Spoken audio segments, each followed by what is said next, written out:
नमस्ते विद्यार्थी मित्रों। वह अभी थोड़ी ही दूर गया था कि चौथी स्त्री का बेटा भी अचानक उधर से आ निकला। એ થોડો આગળ ગયા था कि चौथी स्त्रीનો દીકરો जो तो એ પણ ત્યાંથી निकळ્યો। वह देखने में बहुत ही सीधा साधा और सरल प्रकृति का लग रहा था। ये देखવામાં ખૂબ જ સીધો સાધો અને સરળ પ્રકૃતિનો હતો। उसे देखकर चौथी स्त्री ने कहा, बहन यही मेरा लाल है। चौथी स्त्री को कहा, बहन आज मारो દીકરો છે। चौथी स्त्री उसके बारे में बता ही रही थी कि उसका बेटा पास आ पहुंचा। चौथी स्त्री इसे बता ही रही थी कि એનો દીકરો એની પાસે આવી ગયો। अपनी माँ को देखकर वह रुक गया। એની માને જોઈને એ રોકાઈ ગયો અને બોલ્યો, माँ लाओ मैं तुम्हारा घड़ा पहुँचा दूँ। माँ लाओ हूँ तारो घड़ो पहुँचाड़ी दईश। मना करने पर भी उसने माँ के सिर से पानी से भरा घड़ा उतारकर अपने सिर पर रखा और घर की ओर चल पड़ा। એની માએ ના પાડી તેમ છતાં પણ એણે એની મા પાસેથી ઘડો લઈને એ પોતાના માથે રાખીને ત્યાંથી પોતાના ઘર તરફ ચાલવા लाग्यो। तीनों औरतें बड़े ही आश्चर्य से चौथी स्त्री के बेटे को देखती रही।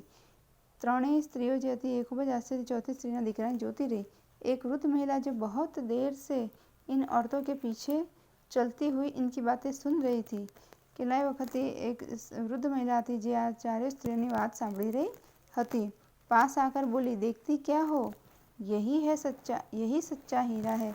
એની બધાની પાસે આવીને બોલી કે તમે જોઈ શું રહ્યા છો, આ જ સાચો હીરો છે। નમસ્તે વિદ્યાર્થી મિત્રો, તમારે આગળ નોટમાં શબ્દાર્થ લખવાના છે, मुहावरे લખવાના છે, अभ्यास जहाँ मौखिक उत्तर यानी आपको नोट में लिखने हैं। फिर ये इसका आपको शब्दकोश को देखकर लिखना पड़ेगा। कहानी की चर्चा करके छात्रों से लेखन कर वार्ता जैसे राजा का बीमार पड़ना, वैद्य की असफलता, किसी अनुभवी बूढ़े की सलाह, किसी सुखी मनुष्य का कुर्ता पहनो, राजा का कुर्ता खोजने जाना, मेहनती किसान को देखना, सुख का राज समझना।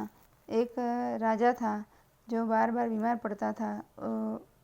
कई वैद्यों ने उसका इलाज किया पर सारे वैद्यों को असफलता मिली। किसी अनुभवी बूढ़े ने सलाह दी कि किसी सुखी व्यक्ति का, मनुष्य का कुर्ता जो है तुम पहनो। तो राजा जो है वो कुर्ता खोजने जाता है और खोजते खोजते एक मेहनती किसान को देखता है। वो मेहनत कर रहा था और सुख का राज उसे पता चल गया है कि मेहनत करनी पड़ती है, मेहनत कर कर ही हमारा शरीर स्वस्थ रह सकता है, इसलिए मेहनत करनी चाहिए। ये बात ये समझ जाता है राजा। तो इसको आपको कहानी विस्तार से लिखनी है। निम्नलिखित अपूर्ण कहानी को अपने शब्दों में लिखिए, मौखिक एवं लिखित पूर्ण कीजिए। આ વાર્તા જે છે અહીંયા તમારે વાંચીને આગળ પૂરી કરવાની છે। फिर निम्नलिखित कहानी का सारांश लिखिए। आपको कहानी पढ़नी है और इसका सार क्या है वो आपको लिखना है। स्वाध्याय तो प्रश्नों के उत्तर है। पहली स्त्री ने अपनी बेटी की प्रशंसा कैसे की, दूसरी स्त्री ने अपनी बेटी की तारीफ में क्या कहा, तीसरी स्त्री ने अपनी बेटी की विशेषता में क्या कहा, चौथी स्त्री ने अपनी बेटी का परिचय कैसे दिया। प्रश्न 2, निम्नलिखित उक्ति कौन किससे कहता है, यही सच्चा हीरा है। वृद्ध महिला सभी महिलाओं से कहती है, माँ लाओ मैं तुम्हारा घड़ा पहुँचा दूँ। चौथी स्त्री का बेटा माँ से कहता है, सुनो मेरा हीरा गा रहा है। पहली स्त्री तो सारी स्त्रियों से कहती है, देखो यही है मेरी गोद का हीरा। तो तीसरी स्त्री सारी स्त्रियों से कहती है, देखो वह मेरा लाडला बेटा आ रहा है। तो दूसरी स्त्री सभी स्त्रियों से कहती है।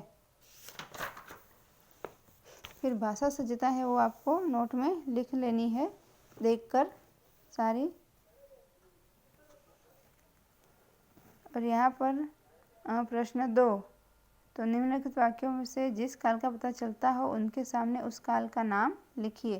तो भाषा सज्जता में यहाँ पर जो है तो वर्तमान काल, भूतकाल और भविष्य काल को समझाया है कि जो वर्तमान काल जो क्रिया हो रही है तो वर्तमान काल है, जो क्रिया हो चुकी है तो भूतकाल है और क्रिया होने वाली है तो वो होगा भविष्य काल। ठीक है। तो रोशनी ने कहानी सुनाई तो भूतकाल, हम परसों घूमने जाएंगे तो भविष्य काल, पिताजी के जूते खो गए तो भूतकाल, मैं दादाजी के साथ मंदिर जाता हूँ तो वर्तमान काल, अनीता 7वीं कक्षा में पढ़ती है, वर्तमान काल में किताबें खरीदूंगी तो भविष्यकाल। बेटी पढ़ लिख कर दुनिया घूमेगी तो भविष्यकाल। हरी रहीम से बात कर रहा था तो भूतकाल। मेरे पैरों में दर्द हो रहा था तो भूतकाल। फिर निम्न के शब्दों से उदाहरण अनुसार वर्तमान काल, भूतकाल और भविष्य काल के वाक्य बने। खेलना तो वर्तमान काल, तो मैं खेलता हूँ। भूतकाल, मैं खेलता था। भविष्य काल, तो मैं खेलूँगा। ठीक है, इस तरह से आपको पढ़ना, उड़ेलना, बटोरना, लिखना, सहलाना, सराहना, इसके वाक्य बनाने हैं। नमस्ते विद्यार्थी मित्रों।